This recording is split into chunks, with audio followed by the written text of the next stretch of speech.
پاکستان اور انڈیا میں یہ جو امن کی موو چلی ہے اور اگر امن قائم ہو جاتا ہے تو اس سال کے آخر میں سارک کانفرنس یہاں اسلام آباد میں ہو سکتی ہے اور اس میں مودی بھی آ سکتے ہیں. اور میرے خیال میں مودی کا ادھر آنا بہت بڑی بات ہے. اب مجھے ایک فکر لگی ہے، سیاچن سے وہ نہیں ہٹے مگر ہم کارگل سے ہٹ گئے. اب ہم نے کہا ہے ان کو، جیسے شیخ رشید نے کہا ہے 370 ختم کرو، یہ کرو وہ کرو، پھر ہم بات کریں گے. انہوں نے نہیں کیا مگر بات کرنے کے لیے تیار ہے. مگر کیا ہے پھر وہ وجہ جو ہم پیچھے ہٹے ہیں؟ اور ہٹے ہیں ہم ایک لحاظ سے تھوڑا سا پیچھے کیوں؟ بھارتی وزیر اعظم مودی اگر آتے ہیں پاکستان تو کیا ہم ماضی کی طرح سے ایک دورہ سمجھیں گے کہ آخر میں سارک کانفرنس یہاں اسلام آباد میں ہو سکتی ہے اور اس میں مودی بھی آ سکتے ہیں کہ جناب امن ہوتا ہے اور اسلام آباد میں سارک کانفرنس ہوتی ہے تو مودی وہاں شامل ہوں گے، جائیں گے، شریک ہوں گے. تو اس کے پیچھے آپ کیا دیکھتے ہیں؟ ہم لوگوں کو اناؤنس کرنا چاہیے کہ ہم نیگوشیشنز کے لیے تیار ہیں. اور میرے خیال میں مودی کا ادھر آنا بہت بڑی بات ہے. پہلے تو اسے ہمیں ایشورنس دیں کہ یہ سیریس نیگوشیشنز ہوں گے، اور ہمارے لیے تو امریکن انگیجمنٹ بڑا ضروری ہے. جیسے آپ جانتے ہیں ہماری اکنامک حالت ایسی ہے کہ ہمیں ہر قسم کی اسسٹنس چاہیے. تو ہم نے اور انڈیا نے مل کے 2003 کا اگریمنٹ، جو کچھ نہیں ہے ایکچولی، 2003 کا تو اگریمنٹ ہم نے آلریڈی سائن کیا ہوا ہے. ہم نے کہا ہاں بھئی یہ جو 2003 کا اگریمنٹ ہے یہ بڑا اچھا اگریمنٹ ہے، لہٰذا ہم اس پہ عمل کرنا چاہتے ہیں. امریکہ بھی خوش ہو گیا. اب دیکھتے ہیں اگلا سٹیپ کیا ہوگا. مگر ایک چیز میں آپ کو ضرور ایک بات کہنا چاہتا ہوں کہ ہم نے جو کہا تھا اور جو ہم نے کیا ہے اس میں فرق ہے. اور دیکھیے آپ نے کہا کہ ہندوستان جنگ کے اتنا یہ تھا اور اب دیکھیے کیا باتیں کر رہا ہے. مگر ہم نے جو کہا تھا اور یہ اگریمنٹ، اس میں فرق نہیں ہے. تو یہی میں آپ کو شروع میں کہہ رہا تھا کہ یہ اگریمنٹ اور ہمارا جو سٹانس تھا اس میں یہ فرق کیوں ہے. اور ہے ایک فرق، جیسے ہندوستان کا بھی اگریسو ایٹیٹیوڈ، اور ہم یہ اس پہ ابائڈ کرنا چاہتے ہیں، ہم یہ اگریمنٹ پہ امن کرنا چاہتے ہیں.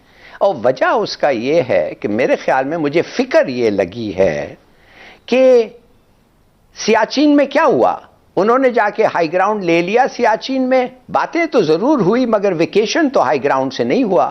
مگر کارگل میں کیا ہوا، بھاگا گیا نواز شریف کلنٹن کے پاس، اور کلنٹن نے اسے کیا کہا، اس نے کہا کہ میرے پاس آنے کی تمہاری ضرورت ہی نہیں ہے. اگر تم ہماری امداد چاہتے ہو تم پہلے لکھ کے لاؤ کہ ہم کارگل کے جو حصے ہم نے لیا تھا انڈیا سے، ادھر سے ہم نکلیں گے. اس نے کہا ہاں ہم نکلیں گے. اس نے کہا اچھا پھر آؤ، پھر میں صلح کرتا ہوں. اب مجھے ایک فکر لگی ہے، سیاچن سے وہ نہیں ہٹے مگر ہم کارگل سے ہٹ گئے. اب ہم نے کہا ہے ان کو، جیسے شیخ رشید نے کہا ہے 370 ختم کرو، یہ کرو وہ کرو، پھر ہم بات کریں گے. انہوں نے نہیں کیا مگر بات کرنے کے لیے تیار ہے.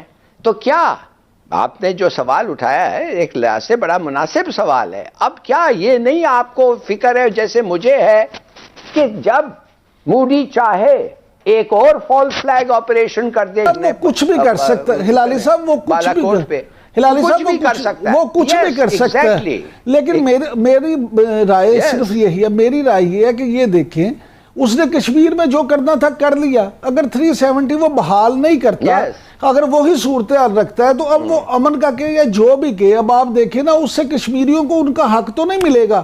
کشمیریوں بیچاروں پہ تو جو ظلم ہونے تھے وہ تو اس نے کر دیے، لہٰذا اس سے تو اسے واپس جانا چاہیے. امریکہ کو بھی اس پہ یہ دباؤ ڈالنا چاہیے کہ آپ پرانی پوزیشن پہ واپس جاؤ.